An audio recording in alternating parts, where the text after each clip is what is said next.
ॐ मुनित्रयं नमस्कृत्य उक्तिः परिभाव्य च वैयाकरणसिद्धान्तकौमुदीं विरच्यते। नमः सर्वेभ्यः श्रोतृभ्यः। अस्माभिः गतपाठे यद्यत् पठितं तद् एकवारं स्मरामः। वयं वैयाकरणसिद्धान्तकौमुदी इत्याख्यस्य ग्रन्थस्य तत्र कारकप्रकरणं पठन्तः स्मः। प्रकरणस्यास्य अस्माकं क्रमे तत्र 35 पाठः गतपाठः प्रवृत्तः। अस्मिन् पाठे सर्वादौ तावत् न लोकाव्ययनिष्ठा खलर्थतॄणाम् इत्यत्र उप्रत्ययान्तयोगे षष्ठीविभक्तिः कर्मणि न भवति इत्येतस्य उदाहरणं दृष्टम्।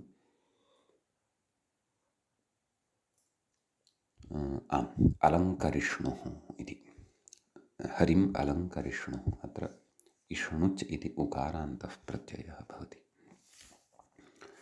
ततः उकान्तयोगे षष्ठी निषेधस्य उदाहरणं दैत्यान् घातुको हरिः। अत्र उक इति भवति, उकञ् इति भवति।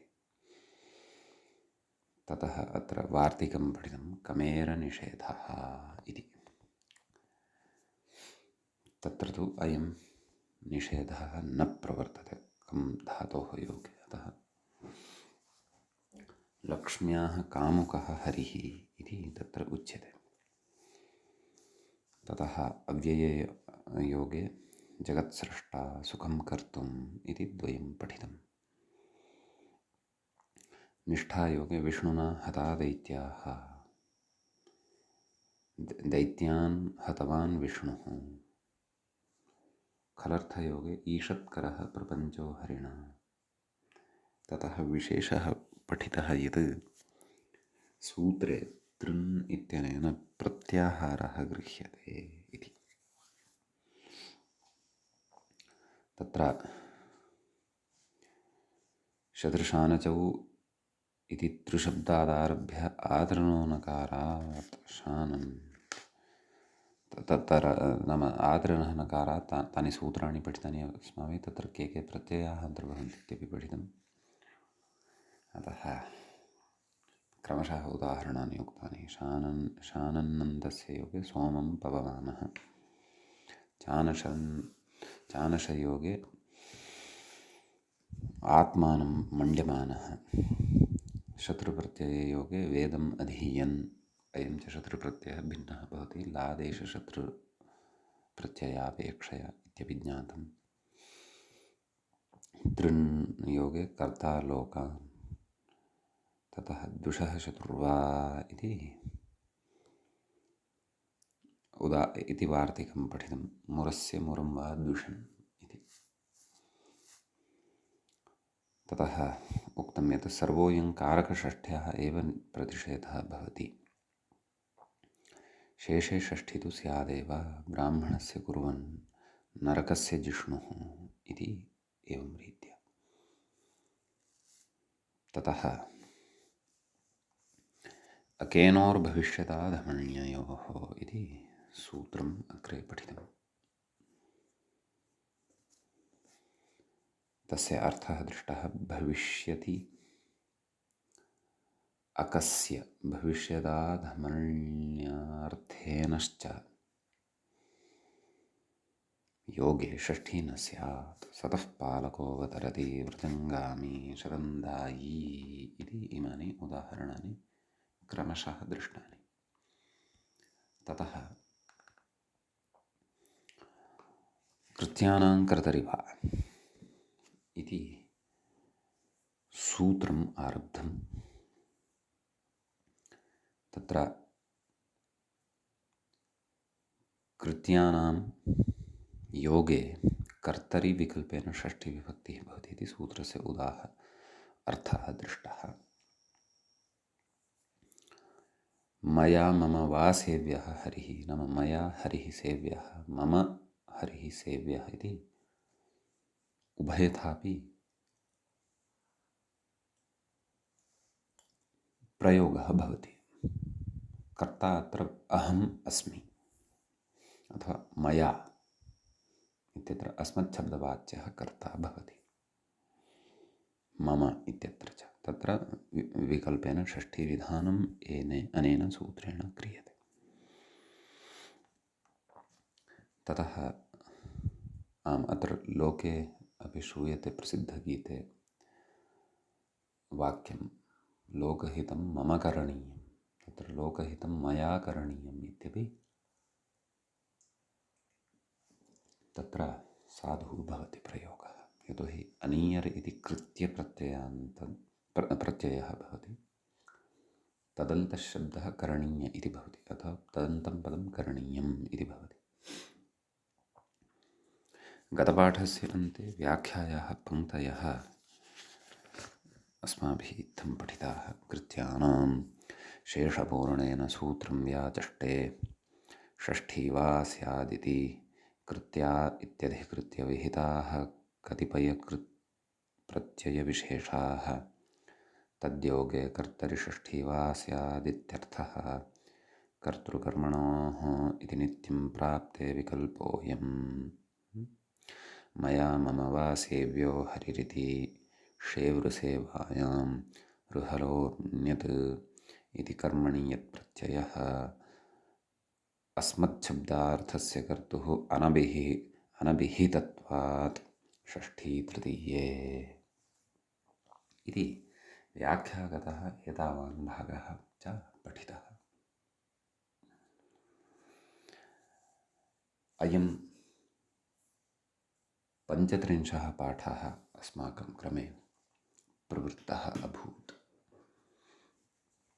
अधुना तावत् कारकप्रकरणस्य अस्य 36 पाठः अस्माकं क्रमे आरब्धो भवति। तत्र व्याख्याता कथयति गेय इति नाम प्रत्युदाहरणम् अधुना विचार्यमाणं वर्तते अस्य सूत्रस्य कृत्यानां कर्तरि वा इति। तत्र कथयति मूले अवलोक्यतां गेयो माणवकः साम्ना कर्तरि विकल्पेन षष्ठी विभक्तिः भवति इति खलु उच्यते। कदा? यदा कृत्यप्रत्यययोगः भवति तदा इत्यस्ति। कथयति अर्थः कः अस्ति? गेयो माणवकः साम्ना नाम बालकः यः वर्तते माणवकः सः सामवेदस्य गानं कुर्वन्नस्ति इति। एवं खलु प्रकृते गेयः माणवकः साम्नाम् इत्यत्र माणवकः कर्ता, तद्विशेषणं गेयः, सामानि कर्मरूपाणि। एवं खलु तत्र कर्मरूपाणि सामानि भवन्ति इति कृत्वा तत्र विकल्पेन षष्ठी विभक्तिः न भवति। कुतः? सूत्रे कर्तरि इति पदनिवेशकारणात्। एवं खलु कर्तरि इति यदि नोच्येत तर्हि कृत्यप्रत्यययोगे कर्मणि अपि विकल्पेन षष्ठी विभक्तिः स्यात्। प्रत्ययान्तं वर्तते सूत्रे गेय इति पदम्। एवं खलु प्रकृते यत् इति प्रत्ययः भवति। भव्यगेयप्रवचनीयोपस्थानीयजन्या प्लाव्या वात्या वा इति सूत्रमेकम् अग्रे पठिष्यते। यत् प्रत्ययः अस्ति अयं कर्तृर्थे उक्तः वर्तते। एवं खलु अयं प्रत्ययः कर्मार्थे नास्ति, कर्तृर्थे उक्तः वर्तते। सम्यक्। अतः प्रकृते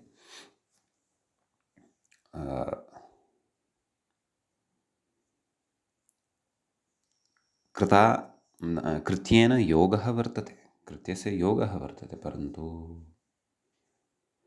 कर्तरि एव कृत्यप्रत्ययः उक्तः वर्तते, कर्मणि कृत्यप्रत्ययः नास्ति। कृत्यप्रत्ययस्य योगे कर्तरि विकल्पेन षष्ठीविभक्तिः भवति इति, वा न वा? कर्तरि इति पदं यदि नास्ति तर्हि कृत्यप्रत्यययोगे कर्मणि अपि विकल्पेन षष्ठीविभक्तिः स्यात्। अपि च अनभिहिते कर्तरि एव षष्ठीविभक्तेः विकल्पः। गेयः माणवकः इत्यत्र कर्तरि एव षष्ठीविभक्तिः, क्षन्तव्यः, कर्तरि एव यत् प्रत्ययः विहितः वर्तते गेय इत्यत्र, यच्च पदं माणवकः इत्यस्य विशेषणं वर्तते इति कृत्वा कर्ता उक्तः अस्ति, अर्थात् अभिहितः वर्तते। अभिहितत्वात् तत्र षष्ठीविकल्पः भवितुं नार्हति, प्रथमैव भविष्यति, वा न वा? कथयति अग्रे व्याख्याता, कथयति पश्यन्तु। नन्विह साम्नः कर्मत्वस्य अचोयत् इति यत् प्रत्यय अभिहितत्वात् कथं षष्ठी प्रसक्तिः इत्यतः आह, नाम अचोयत् इति शङ्क्यते, वस्तुतः अचोयत् इति नास्ति। भव्यगेय इति, भव्ये इति मूले उक्तं खलु, भव्यगेय, भव्यगेयप्रवचनीयोपस्थानीय इति सूत्रमस्ति खलु। एते कर्तरि अपि कर्मणि अपि भवन्ति, नाम निपात्यन्ते एते शब्दाः, अस्मिन् सूत्रे पठिताः शब्दाः। विस्तरेण इदं सूत्रं कृदन्तेषु पठिष्यते अग्रे।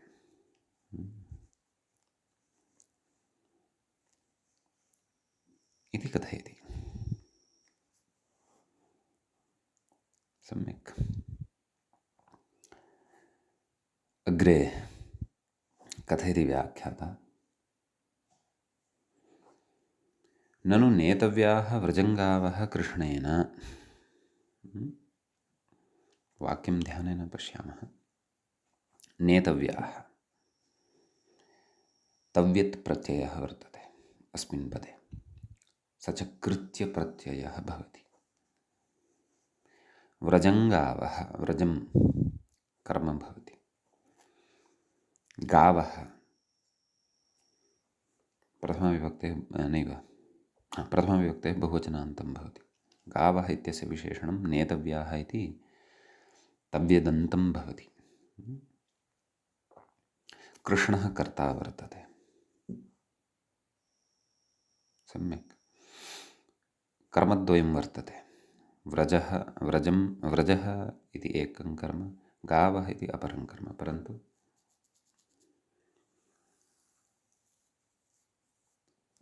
अनुक्ते कर्मणि एव द्वितीया, उक्ते कर्मणि तु द्वितीया न भवति, प्रथमा एव भवति, नेतव्याः गावः। सम्यक्। यतोहि तव्यत् प्रत्ययेन गावः उक्ताः सन्ति, अभिहितत्वं वर्तते, अतः द्वितीया न भवति। कथयति इति किञ्चन वाक्यं कथयति। इत्यत्र कृत्यसंज्ञकतव्यप्रत्यययोगात् उभयप्राप्तौ कर्मणि बाधित्वा षष्ठीविकल्पः स्यात्। नेतव्याः इति अस्ति खलु, नेतव्याः व्रजं गावः, कृष्णः कर्ता खलु, कृष्णेन कृष्णस्य इति षष्ठीविकल्पः स्यात्। अग्रे कथयति व्रजात् तु कर्तृकर्मणोः कृते नित्यं षष्ठी स्यात्, वा न वा? नेतव्या व्रजस्य गावः कृष्णस्य इति वाक्यं स्यात् इति भावः। इत्यतः आह, नाम एतादृशसमस्यायां जातायां कथयति किम्, अत्र योगो विभज्यत इति मूले उक्तं खलु, अत्र योगो विभज्यते, विभागप्रकारं दर्शयति कृत्यानाम् इति। नाम प्रथमं सूत्रं किं, कृत्यानां कथयति अनुवर्तते इति मूले अवलोक्यताम्, उभयप्राप्तौ इति न उभयप्राप्तौ इति न इति च अनुवर्तते। एवं खलु। उभयप्राप्तौ कर्मणि इत्यतः उभयप्राप्तौ इत्यस्य अनुवर्तनं भवति। किञ्च न लोकाव्ययनिष्ठा खलर्थतॄणाम् इत्यतः न इत्यस्य च अनुवर्तनं भवति इति भावः। एवं किल। ततः अग्रे कथयति तथा च कृत्ययोगे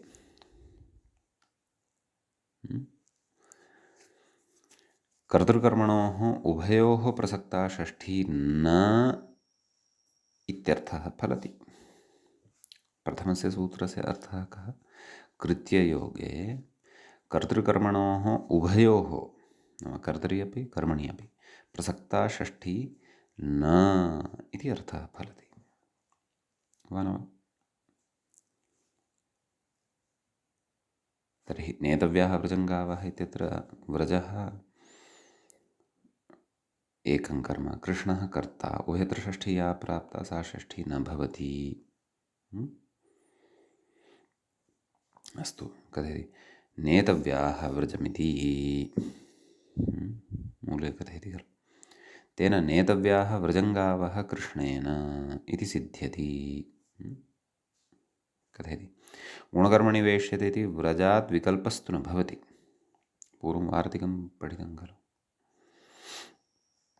सः विकल्पस्तु अत्र न भवति। कुतः?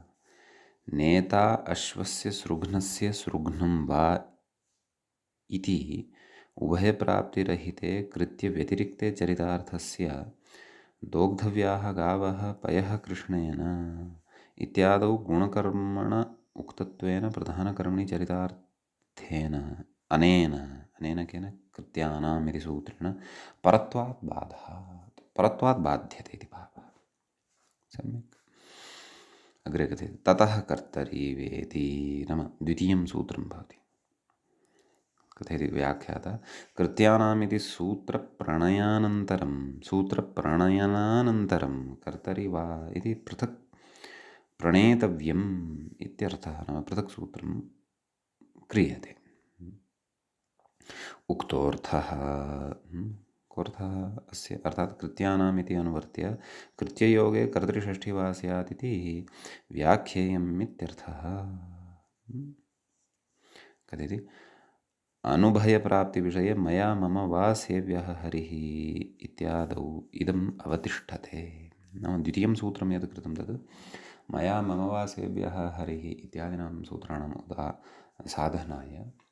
उदाहरणानां साधनाय प्रथमं सूत्रं यत् कृतं तत्र नेतव्याः वृजङ्गावः कृष्णेन इत्यत्र उभयप्राप्तौ कर्मणि इत्यस्य बाधनाय योगविभागः क्रियते इति भावः।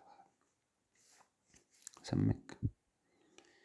इति कश्चन विशेषः अत्र वर्तते। व्याख्याता अग्रे कथयति अथोपपदविभक्तयः उपपदविभक्तयः काश्चन उच्यन्ते षष्ठीसम्बन्धिन्यः। तत्र सूत्रं भवति तुल्यार्थैः इति कथयति। तुल्यार्थैरतुलोपमाभ्यां तृतीयान्यतरस्याम् इत्यस्ति। तत्र तुल्यार्थैः इति तृतीयाविभक्तेः बहुवचनान्तं पदम् अतुलोपमाभ्याम् इति तृतीयाविभक्तेः द्विवचनान्तं तृतीया इति प्रथमान्तम् अन्यतरस्याम् इति विभक्तिप्रतिरूपकम् अव्ययम्। तुल्यः तत्र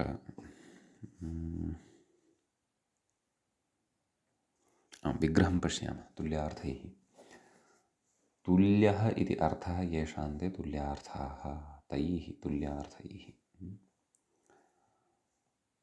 तुला च उपमा च तुलोपमे न तुलोपमे अतुलोपमे ताभ्याम् अतुलोपमाभ्याम् इति विग्रहः उच्यते। षष्ठीशेषे इत्यतः षष्ठी इत्यपि अत्र द्रष्टव्यः।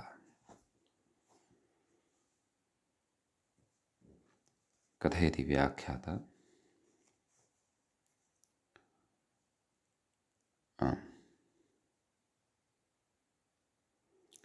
शेषषष्ठ्यां नित्यं प्राप्तायां तृतीया विकल्पोऽयम्। तृतीया विकल्प्यते अत्र। शेषे षष्ठी इति समग्रमपि सूत्रमत्र अनुवर्तते। कथयति तुल्यैः इति बहुवचनादेव पर्यायग्रहणे सिद्धे अर्थग्रहणं पदान्तरनिरपेक्षश्चेत् तुल्यार्थः तेषां ग्रहणार्थम् इति। कोऽर्थः?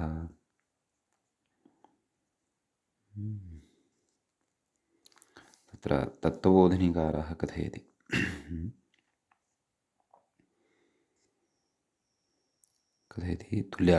तुल्यार्थैः शेषषष्ठ्यां प्राप्तायां विकल्पेन तृतीया अनेन विधीयते। सम्यक्।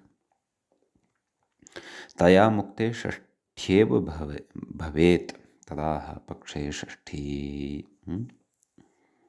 व्याख्याता बालमनोरमाकारः किं कथयति? तुल्यैः इति बहुवचनादेव पर्यायग्रहणे सिद्धे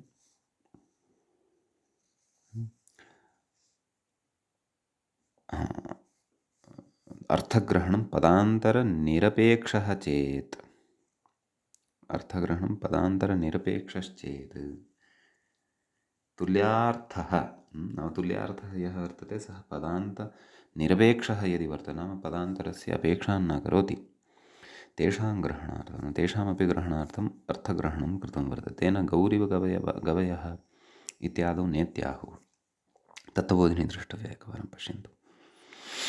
बहुवचननिर्देशादेव पर्यायग्रहणे सिद्धे तुल्यार्थैः इति अर्थग्रहणं पदान्तरनैरपेक्ष्येण ये तुल्यार्थाः तेषां ग्रहणार्थं।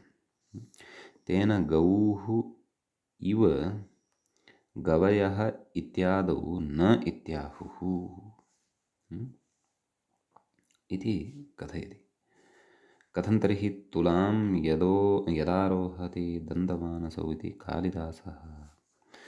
तत्र अग्रे भिन्नाः विचाराः वर्तन्ते। नाम तदेव बालमनोरमाकारेण अपि उक्तमेव। नाम अर्थग्रहणं पदान्तरनिरपेक्षश्चेत् तुल्यार्थस्तेषां ग्रहणार्थं। तुल्यार्थः यः वर्तते सः पदान्तरनिरपेक्षः यदि भवति, तर्हि तेन गौः इव गवयः इत्यादौ न इत्याहुः। अत्र पदान्तरं किम् अस्ति? इव इति अस्ति। अतः एतादृशं पदान्तरं तत्र पदान्तरनिरपेक्षः कः? तुल्यार्थः। नाम तुल्यार्थः पदान्तरस्य अपेक्षां न कुर्यात्। तादृशानां शब्दानां ग्रहणार्थम् अर्थग्रहणं कृतं वर्तते। उदाहरणेषु इतोपि स्फुटीभविष्यति। कथयति अतुलोपमाभ्याम् इति पर्युदासात् अनव्यययोगे एव इदम् इत्यन्ये।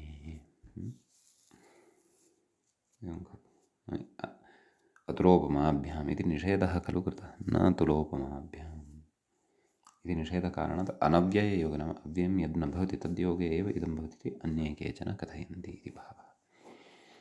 सूत्रार्थः उक्तः खलु मूले। तुल्यार्थैः योगे तृतीया वा स्यात् पक्षे षष्ठी इत्यस्ति।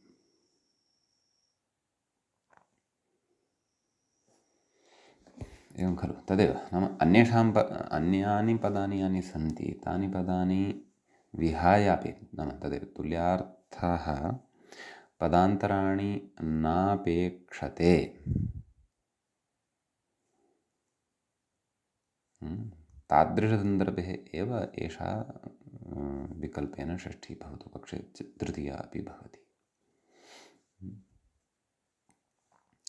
तदेव गौः इव गवयः इत्यत्र तुल्यार्थतां कथयितुम् इव शब्दस्य, इव इति पदान्तरस्य अपेक्षा अस्ति, अतः तत्र षष्ठी न भवति इति भावः। गोः इव गवयः इति न भवति। सम्यक्। उदाहरणानि वयं द्रक्ष्यामः। तत्र तथा नास्ति। नाम तुल्यार्थं कथयितुम् अथवा प्रतिपादयितुम् इव इति एतादृशं पदान्तरं नापेक्षितं भवति। उदाहरणे स्फुटीभविष्यति। कथयति पश्यन्तु। तुल्यः सदृशः समो वा कृष्णस्य कृष्णेन वा। तुल्यः कृष्णस्य, तुल्यः कृष्णेन, सदृशः कृष्णस्य, सदृशः कृष्णेन, समः कृष्णस्य, समः कृष्णेन, एवं पृथक् पृथक् वाक्यानि अत्र उद्भवन्ति। सम्यक् निषेधः उक्तः खलु। अतुलोपमाभ्यां तुल्यार्थाः स्युः शब्दाः, परन्तु तुला उपमा इति एतत् शब्दद्वयं प्रयुक्तं न स्यात्। कथयति अतुलोपमाभ्यां किं तुला उपमा वा कृष्णस्य नास्ति। अत्र षष्ठी एव, अत्र तृतीया न भवति। अन्यथा तुला कृष्णेन नास्ति, उपमा कृष्णेन नास्ति इति अपि पक्षे अनिष्टं रूपं लब्धं स्यात् इति भावः। एवं खलु। इति कश्चन विशेषः अत्र वर्तते। अग्रिमं सूत्रम् अधुना पश्यामः। व्याख्याता कथयति चतुर्थी च मूले सूत्रं पश्यामः चेत् चतुर्थी च शिष्यायुष्यमद्रभद्रकुशलसुखार्थहितैः इति अस्ति। षष्ठीकाण्डस्य अन्तिमं सूत्रम्। तत्र पदपरिचयः प्राप्तव्यः। चतुर्थी इति प्रथमान्तं भवति, च इति अव्ययपदं भवति, आयुष्यमद्रभद्रकुशलसुखार्थहितैः इति तृतीयान्तं भवति, तृतीयाविभक्तेः बहुवचनान्तं भवति। एवं खलु। षष्ठीशेषे इति सूत्रमनुवर्तते। आयुष्यञ्च मद्रञ्च भद्रञ्च कुशलञ्च सुखञ्च अर्थञ्च हितञ्च, अथवा अर्थश्च हितञ्च। आयुष्यमद्रभद्रकुशलसुखार्थहितानि तैः, आयुष्यमद्रभद्रकुशलसुखार्थहितैः इति इतरेतरयोगद्वन्द्वसमासः भवति। व्याख्याता कथयति एतदर्थैरिति मूले अवलोक्यतां सूत्रार्थः। एतदर्थैः योगे चतुर्थी वा स्यात् पक्षे षष्ठी। सूत्रे ये पठिताः शब्दाः, तेषां शब्दानां ये अर्थाः वर्तन्ते तस्मिन् अर्थे प्रयुज्यन्ते अन्येपि शब्दाः अथवा एते एव शब्दाः स्युः, तद्योगे षष्ठीविभक्तिः भवति। एवं खलु। कथयति आयुष्य मद्र भद्र कुशल सुख अर्थ हित एतदर्थकैः इत्यर्थः इति कथयति। कथयति पक्षे षष्ठीति चकारेण समुच्चयापगमात् इति भावः। इतिः इति विसर्गः जातः अस्ति व्याख्यायां, सः वारणीयः, न युज्यते। अतः अस्तु। ततः कथयति आयुष्यपर्यायश्चिरञ्जीवितमिति। आयुष्यशब्दस्य पर्यायशब्दः उदाहरणे प्रयुक्तः वर्तते। किं चिरञ्जीवितं। कथमुदाहरणं पश्यन्तु। आयुष्यं चिरञ्जीवितं कृष्णाय कृष्णस्य वा भूयात् इत्यस्ति। विकल्पेन चतुर्थी कृष्णाय कृष्णस्य वा भूयात्। अग्रे कथयति मूले एवं मद्रं भद्रं कुशलं निरामयं सुखं शम् अर्थः प्रयोजनं हितं पथ्यं वा भूयात्। कस्य? कृष्णस्य कृष्णाय वा भूयात् इति अध्याहार्यम्। कुशलं निरामयम् इति मद्रभद्रपर्यायौ। कुशलम् इति तत्र किमुक्तं कुशलं निरामयम् इति कुशलं निरामयम् इति मद्रभद्रपर्यायो नाम कुशलमिति मद्रपर्यायवाचकः निरामयमिति भद्रपर्यायवाचकः इति कथयति। सूत्रे पठिताः शब्दाः एव ग्राह्याः इति नास्ति खलु, तदर्थकाः अन्ये सन्ति ते गृहीतुं शक्याः इति भावः। शमिति सुखपर्यायः, मूले सूत्रे सुख इति शब्दोऽपि अस्ति खलु। प्रयोजनमिति अर्थपर्यायः, उदाहरणे प्रयोजनमिति यत् प्रयोगं तद् अर्थित्येतस्य पर्यायवाचकः। पथ्यमिति हितपर्यायः, हितयोगे च इति नित्यचतुर्थी तु न आशिषि ज्ञेया इति अस्ति।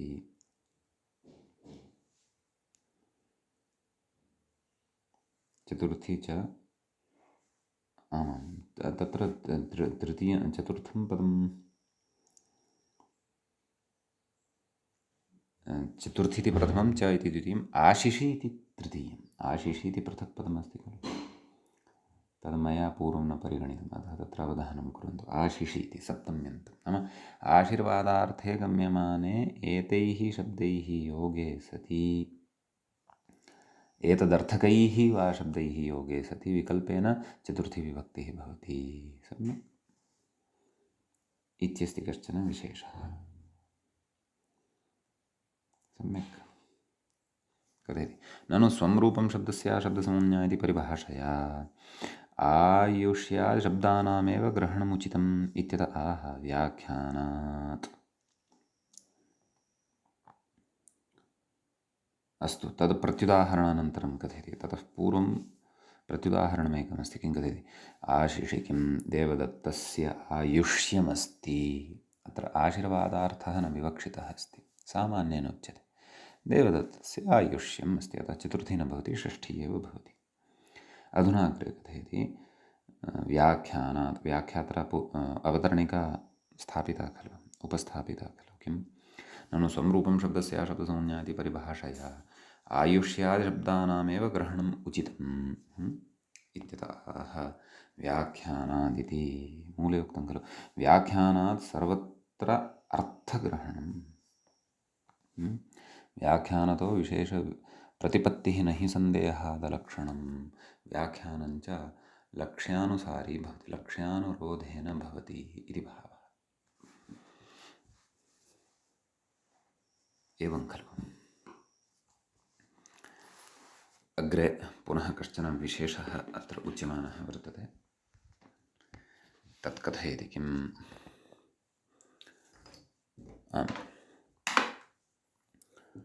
ननु व्याख्याता कथयति ननु मद्रभद्रयोः पृथग्ग्रहणात् एतदर्थैः इति व्याख्यानम् अयुक्तम् इति कथयति। वानवः तत्र एतदर्थैः इति अर्थः गृहीतः वर्तते खलु, तत्सन्दर्भे चर्चा क्रियते। नाम ननु भद्रयोः पृथग्ग्रहणात्, नाम उभयोः समानः अर्थः, तथापि पृथक् कुतः गृहीतम् एतदर्थैः, तर्हि अर्थग्रहणं कुतः क्रियते कथयति। एवम् एतदर्थैः इति एतादृशं व्याख्यानम् अयुक्तं न खलु युज्यते। यदि एतदर्थाः विशब्दाः गृहीतुं शक्यन्ते स्म, तर्हि मद्रभद्रयोः कश्चन एकः एव अत्र गृह्येत, एवं खलु कथयति। मद्रभद्रयोरिति मूले मद्रभद्रयोः पर्यायत्वात् अन्यतरो न पठनीयः, नाम पर्यायवाचिनौ एतौ शब्दौ भवतः, अतः अनयोः कश्चन एकः त्यक्तुमपि शक्यते सूत्रे इति। परन्तु ऋषिः तत्र स्वतन्त्रः। अस्माकं कृते विचारविमर्शाय तेन अवसरः दत्तः इत्येव मत्वा वयं समन्वयनं कुर्मः। एवं तादृशः विमर्शः च दीक्षितेन कृतः। यत् अन्यतरः न पठ्यते चेदपि चिन्ता नास्ति, यतोहि उभयोः अपि अर्थसमानता वर्तते इति। अग्रे कथयति व्याख्याता इति षष्ठी विभक्तिः सम्पन्ना। सम्यक्। इदानीम् अन्तिमा विभक्तिः भवति सप्तमी, तस्याः अर्थः पठनीयः। व्याख्याता कथयति अथ सप्तमी विभक्तिः इति। तत्र सप्तमी विभक्तिः अधिकरणे भवति, तदर्थम् अधिकरणम् अत्र आदौ उच्यते। नाम किं नाम अधिकरणम् इति, तद् अस्माभिः पठनीयं वर्तते। तदर्थं सूत्रं वर्तते, आधारोऽधिकरणम् इत्यस्ति। तत्र आधारः इति प्रथमान्तं पदं भवति, अधिकरणम् इत्यपि प्रथमान्तं भवति। समीचीनं। तत्र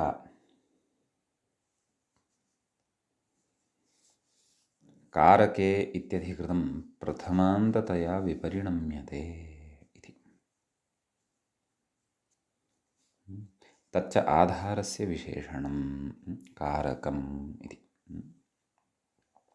अग्रे कथयति आधारः कारकम् अधिकरणम् इति लभ्यते इत्युच्यते। कारकं नाम पूर्वमपि पठितं श्रुतम् अस्माभिः, क्रियान्वयिकारकम् एवं खलु। क्रियायाम् अन्वयः सम्बन्धः यस्य भवति तत् कारकं भवति कथयति। एवञ्च कस्य आधारः इति आकाङ्क्षायाम् उपस्थितत्वात् क्रियायाः इति लभ्यते। कारक इति सूत्रानुवर्तनवशात् क्रियायाः आधारः इति लभ्यते। कथयति क्रिया च कर्तृकर्मगता विवक्षिता। कर्तरि अपि काचित् क्रिया भवति, कर्मणि अपि काचित् क्रिया भवति, तादृशकर्तृकर्मक्रिया कर्तृकर्मगता क्रिया अत्र विवक्षिता वर्तते इति कथयति। तदाधारत्वं च न साक्षात् इति कथयति।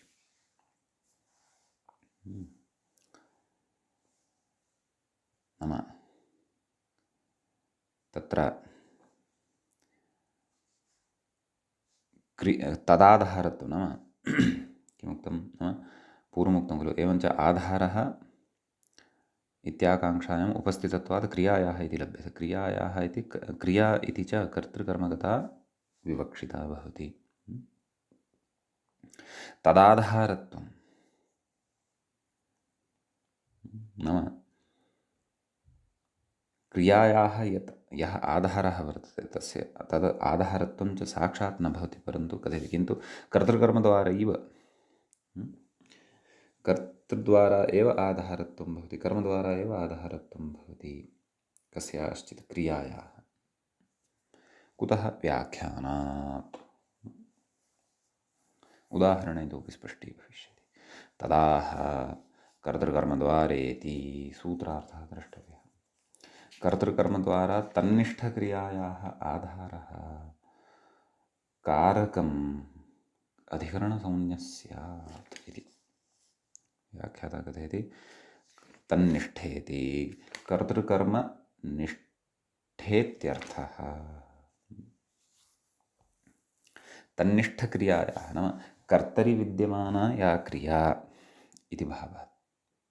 तच्छब्देन कर्ता कर्म इत्येतद्द्वयं गृह्यते। अतः तन्निष्ठा क्रिया तन्निष्ठक्रिया। तन्निष्ठा क्रिया नाम कर्तरि विद्यमाना या क्रिया तस्याः क्रियायाः इति भावः। अथवा कर्मणि विद्यमान कर्मनिष्ठक्रिया अर्थात् कर्मणि विद्यमाना या क्रिया तस्याः क्रियायाः इति अर्थः। यः आधारः कारकं तद् अधिकरणसंज्ञः स्यात् इत्युच्यते। एवं खलु इति सूत्रस्य अर्थः।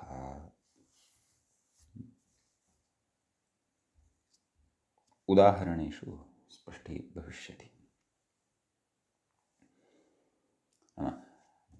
कर्तृनिष्ठक्रियायाः आधारः अधिकरणं भवति इत्येतस्य अपि वयम् उदाहरणं द्रक्ष्यामः।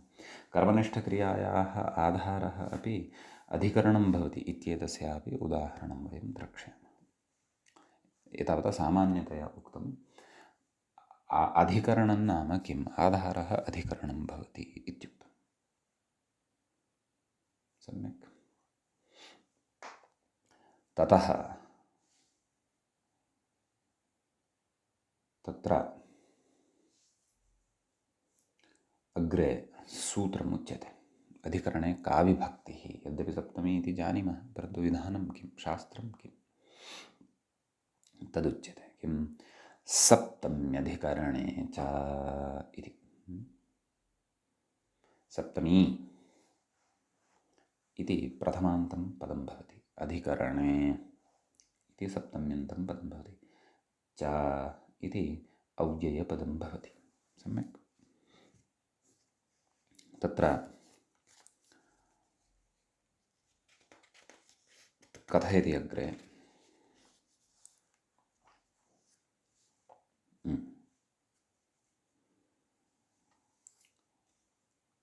चकारात् दूरेति।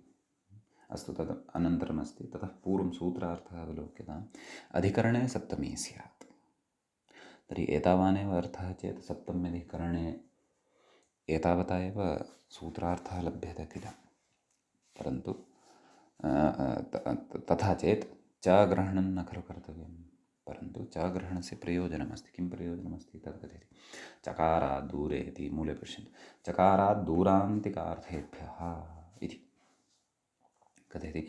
दूरान्तिकार्थेभ्यो द्वितीया च इति सूत्रं पूर्वं पठितमस्ति अस्माभिः। इति पूर्वसूत्रात् दूरान्तिकार्थेभ्यः इत्यस्य चकारेण अनुकर्षणादिति भावः। खलु दूरान्तिकवाचकाः ये सन्ति शब्दाः, तेभ्यः अपि सप्तमी विभक्तिः भवतु इत्येतदर्थं प्रकृते चकारग्रहणं कृतं वर्तते इति भावः। सम्यक्। तच्च अनुपदमेव उदाहरणेषु अग्रे वक्ष्यते।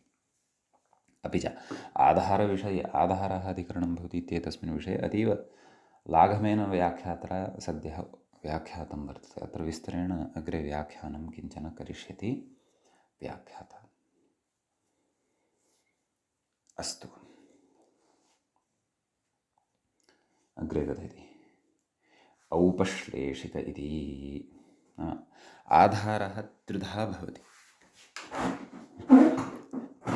इति अस्ति अधुना उच्यमानं। त्रिप्रकारकः भवति इति। तत्र कथयति मूले औपश्लेषिको वैषयिकोऽभिव्यापकश्च इति आधारस्त्रिधा।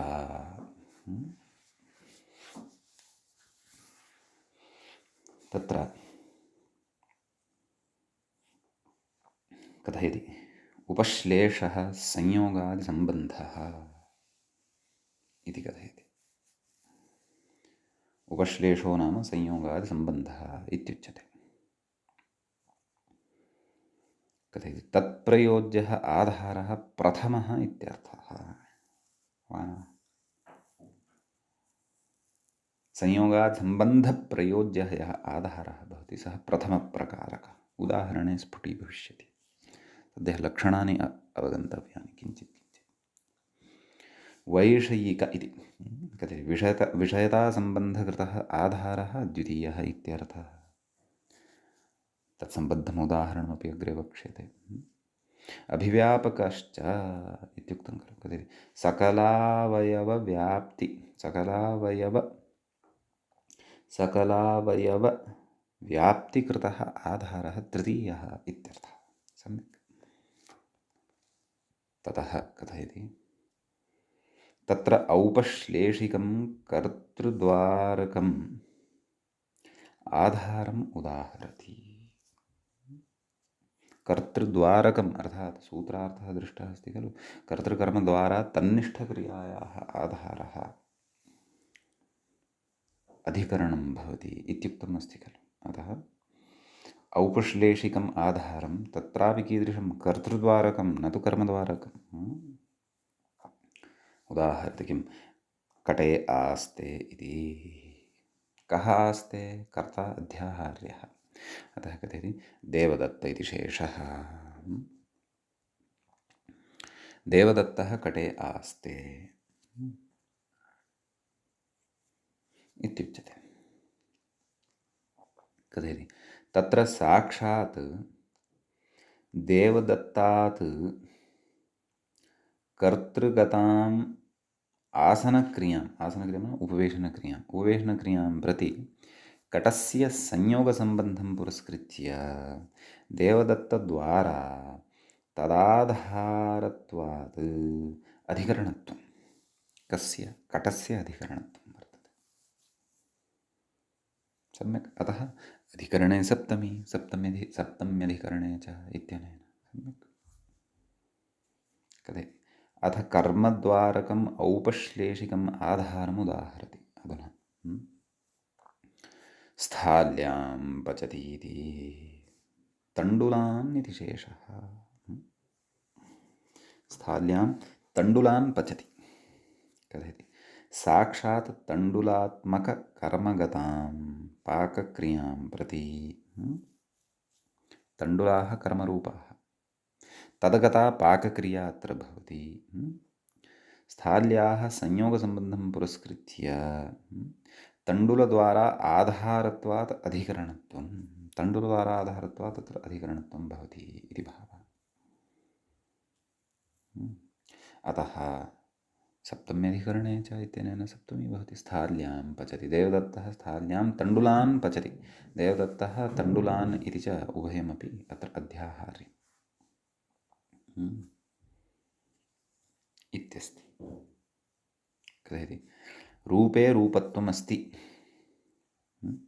शरीरे चेष्टा अस्ति इत्यादौ समवायेन औपश्लेषिकम् आधारत्वम् इत्यादि ज्ञेयम्। अत्र औपश्लेषिकः आधारः भवति रूपे रूपत्वं, शरीरे चेष्टा इत्यादिषु।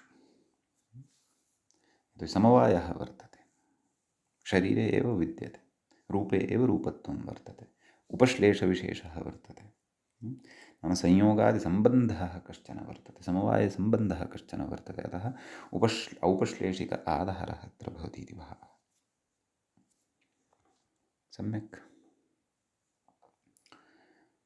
कथयति। तर्हि एतावता औपश्लेषिकाधारस्य उदाहरणद्वयं दृष्टं। कटे आस्ते, स्थाल्यां पचति, परन्तु तत्रापि कर्तृद्वारा यः कर्तृकर्मद्वारा तन्निष्ठक्रियायाः आधारः इत्युक्तं खलु। कर्तृद्वारा कर्तृनिष्ठक्रियायाः आधारस्य उदाहरणं दृष्टं, कटे आस्ते कर्मनिष्ठक्रियायाः आधारस्य उदाहरणं दृष्टं, स्थाल्यां पचति इति। सम्यक्। अग्रे कथयति अथ वैषयिकम् उदाहरति। मोक्षे इच्छा अस्ति, मोक्षे इच्छा अस्ति इति कथयति। अत्र कर्तृभूत इच्छागतां कर्तृभूत इच्छागतां नाम कर्तृभूता या इच्छा वर्तते, इच्छा कर्तृरूपिणी वर्तते अत्र। सम्यक्। अत एव प्रथमा तत्र इच्छागतां नाम तदिच्छागतां प्रकृते कर्तृनिष्ठक्रियायाः आधारे सप्तमी अस्ति एषा। परन्तु अत्र आधारः कीदृशः इति चेत् वैषयिकः आधारः वर्तते। तर्हि अत्र कर्तृभूत इच्छागतां सत्ताक्रियां प्रति असभुवि भूसत्तायां सत्ताक्रिया ज्ञाप्यते अस्ति इति क्रियापदेन इति भावः। सत्ताक्रियां प्रति मोक्षस्य विषयतासम्बन्धपुरस्कारेण मोक्षः अत्र कश्चन विषयः वर्तते। अतः तत्सम्बन्धपुरस्कारेण नाम तत्सम्बन्धं पुरस्कृत्य इच्छाद्वारा आधारत्वात् अधिकरणत्वम् इति। एवं खलु। कर्तृनिष्ठक्रियायाः आधारः, तर्हि कर्त्री अत्र वर्तते इच्छा, तद्वारा आधारत्वात् आधारत्वं भवति कस्य मोक्षस्य तस्य अधिकरणत्वं भवति अधिकरणत्वात् सप्तमी भवति सम्यक् तर्हि वैषयिकस्यापि एकम् उदाहरणं दृष्टम् अग्रे कथयति अथ अभिव्यापकम् आधारम् उदाहरति इति एवं खलु सर्वस्मिन्नात्मास्ति इति कथयति अत्र आत्मरूपकर्तृगतां सत्ताक्रियां प्रति सर्वस्मिन् आत्मा वर्तते आत्मा अत्र प्रथमान्तं वर्तते कर्तृरूपं वर्तते कर्तृरूपगतां नाम तद्गता वर्तते क्रिया का सत्ता क्रिया सा केन ज्ञाप्यते पदेन चेत् अस्ति इति पदेन ज्ञाप्यते कुतः तद् उक्तमेव गते उदाहरणेपि भूसत्तायाम् अस्भुवि भूसत्तायां नाम भुवः अर्थे अस् धातुः भवति भूधातोः च अर्थः सत्ता सत्ता नाम विद्यमानता सत्ताक्रियां प्रति कृत्सनव्याप्तिं पुरस्कृत्य व्याप्ति इति जातमस्ति तत्र अनुस्वारः योजनीयः कृत्सनव्याप्तिं पुरस्कृत्य आत्मद्वारा सत्ताधारत्वात् सर्वस्य अधिकरणत्वं नाम सर्वं यद् वर्तते अथवा सर्वपदवाच्यं यत्किमपि वर्तते तस्य अधिकरणत्वं भवति अतः सर्वशब्दात् सप्तमी विभक्तिः भवति सर्वस्मिन् नसिकेयो स्मास्मिनो इत्यादि विशेषाश्च शब्दाधिकारप्रकरणे विस्तरेण अस्माभिः पठिताः एव सम्यक् इति कश्चन विशेषः सम्यक् इति त्रिविधे आधारे सप्तमी विभक्तिः भवति पुनः कर्तृकर्मनिष्ठक्रियाया भवति कर्तृकर्मद्वारा क्रियायाः आधारः अधिकरणं भवति इति एतस्य च उदाहरणानि अस्माभिः तत्र दृष्टानि समीचीनम् अधुना तत्र अग्रे द्रष्टव्यं कथयति अथ चकारानुकृष्टदूरान्तिकार्थेभ्यः उदाहरति चकारो पठितः खलु चकारात् दूरान्तिकार्थेभ्यः इत्युक्तं खलु कथयति वनस्य दूरे अन्तिके वा वनस्य दूरे अन्तिके वा इत्यस्ति कथयति दूरम् अन्तिकमित्यर्थः प्रातिपदिकार्थमात्रे विधिरयम् इति प्रातिपदिकार्थमात्रे एषः विधिः भवति इति भावः अन्याः विभक्तयः पूर्वमपि पठिताः सन्ति एतद्योगे कथयति विभक्तित्रयेण इति तत्र पूर्वम् अस्माभिः सूत्रं पठितं भवन्तः स्मरेयुः किं दूरान्तिकार्थेभ्यो द्वितीया च कस्मिन् पञ्चमी प्रकरणे तत्र किम् उक्तम् एभ्यो द्वितीया स्यात् चात् पञ्चमी तृतीये अत्र सप्तमी अपि विहिता तत्रापि उक्तं किं प्रातिपदिकार्थमात्रे विधिरयं तर्हि प्रातिपदिकार्थमात्रे दूरान्तिकार्थेभ्यः सप्तमी अपि भवति इति भावः तत्र ग्रामस्य दूरं दूरात् दूरेण वा इति व्यवहृतम् इति उदाहृतं तद् स्मारयन् अस्ति अत्र मूले पश्यन्तु दूरान्तिकार्थेभ्यः तत् 35 सूत्रम् अस्ति एतत्तु 36 सूत्रम् अस्ति साक्षात् ततः अग्रिमं सूत्रम् अस्ति किं सप्तम्यधिकरणे च सम्यक् कथयति ग्रन्थकारः दूरान्तिकार्थेभ्यः इति विभक्तित्रयेण सह चतस्रः अत्र विभक्तयः फलिताः तर्हि का विभक्तिः दूरम् इति द्वितीया दूरात् इति पञ्चमी दूरेण इति तृतीया दूरे इति सप्तमी तर्हि ग्रामस्य अथवा वनस्य दूरं दूरात् दूरेण दूरे एवं रीत्या नाम एकस्मिन् समये एका एव विभक्तिः प्रयोक्ष्यते परन्तु चतस्रिष्वपि विभक्तिषु या कापि विभक्तिः प्रयोक्तुं शक्या कथयति इति विभक्तित्रयेण चतस्रः अत्र विभक्तयः फलिताः कथयति द्वितीया पञ्चमी तृतीयाभिः इत्यर्थः सप्तमी अपि एषा वर्तते इति भावः सम्यक् इदानीं कश्चन विशेषः गतसूत्रमादाय उच्यमानः वर्तते गतसूत्रं नाम इदमेव अस्माकम् आधारोऽधिकरणम् इत्यत्र आधारः त्रिविधः अस्ति इति पठितं खलु इदानीम् अग्रे उदग्रन्थाः चर्च्यमानाः सन्ति व्याख्यात्र सम्यक् तत्र उच्यते वस्तुतस्तु उप समीपे श्लेषः सम्बन्धः अपि च आदौ एव सूचयामि एतान् विचारान् यथा सामर्थ्यं शृणुमः अवगन्तुं यत्नं कुर्मः नापि अवगम्यन्ते चेत् चिन्ता नास्ति यतोहि मूलस्य तु विषयः अस्माभिः स्पष्टीकृत एव तथापि श्रवणं कृतं स्यात् यदि तर्हि क्वचित् निश्चयेन तस्य फलवत्वं भविष्यत्येव अपि च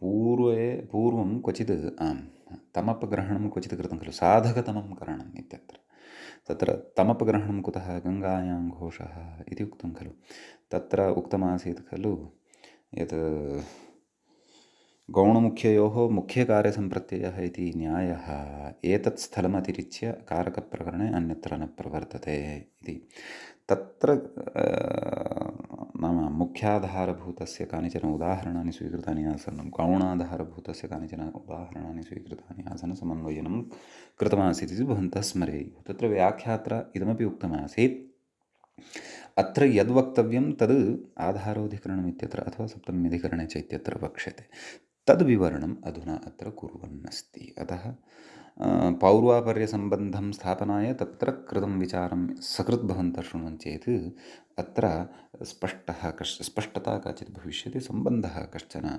विषयस्य उपस्थापितः भविष्यति कदाचित् इतोपि स्फुटतया एते विषयाः अवगताः स्युः अन्यथा शृणुमः सकृत् अस्तु कथयति वस्तुतस्तु उपसमीपे उप अर्थात् समीपे श्लेषः सम्बन्धः तत्कृतम् औपश्लेषिकम् इति व्युत्पत्त्या सामीपिकम् एव आधारत्वम् औपश्लेषिकं पूर्वं किमुक्तम् उपश्लेषः संयोगः सम्बन्धः अधुना किं प्रतिपाद्यमानम् अस्ति सामीपिकम् आधारत्वमेव औपश्लेषिकम् इत्युच्यते कथयति अत एव अधिकरणं नाम त्रिप्रकारकं व्यापकम् औपश्लेषिकं वैषयिकम् इति शब्दस्य तु शब्देन कः अन्यः अभिसम्बन्धः भवितुमर्हति अन्यत् अतः उपश्लेषात् अन्यदतः उपश्लेषात् नाम अस्मात् उपश्लेषात् अन्यः कः सम्बन्धः भवितुमर्हति इति प्रायः भाष्यस्य विवरणमुच्यमानमस्ति कथयति इको यणचि अचि उपश्लिष्टस्य इति संहितायाम् इत्यत्र भाष्यं सङ्गच्छते नाम भाष्यप्रामाण्यम् एतादृशव्याख्यानाय यच्छन्नस्ति व्याख्याता कथयति अचि उपश्लिष्टस्य अच समीपोच्चारितस्य नाम उपश्लिष्टस्य इत्यस्य अर्थं करोति नाम अच समीपोच्चारितस्य इत्यर्थः इति कैयटः अत एव मासे अतिक्रान्ते दीयते इत्यत्र मासे औपश्लेषिकम् अधिकरणमिति तत्र च दीयते कार्यं भवत् इति भाष्यं सङ्गच्छते अतएव च तदस्मिन्नधिकमिति दशान्ताड्डः इत्यत्र एकादशमासाः अधिकाः अस्मिन् कार्षापणशते इत्यत्र अधिकानाम् एकादशानां कथं शतम् अधिकरणमित्याक्षिप्य व्यापकवैषयिक अधिकरण असम्भवात् औपश्लेषिकम् अधिकरणं विज्ञायते इति भाष्यं सङ्गच्छते एवञ्च कटे आस्ते इत्यतः आरभ्य अग्रिमे पाठे पठिष्यामः अग्रिमं वार्तिकं च अत्र वर्तते तच्च पठिष्यामः भवतु अद्यतनपाठः अत्रैव उपसंह्रियते मुनित्रयं नमस्कृत्य उक्तिः परिभाव्य च वैयाकरणसिद्धान्तकौमुदीयं विरच्यते एवञ्च कारकप्रकरणस्यास्य अस्माकं क्रमे 37 एषः पाठः सम्पन्नताङ्गतः। नमः सर्वेभ्यः श्रोतृभ्यः।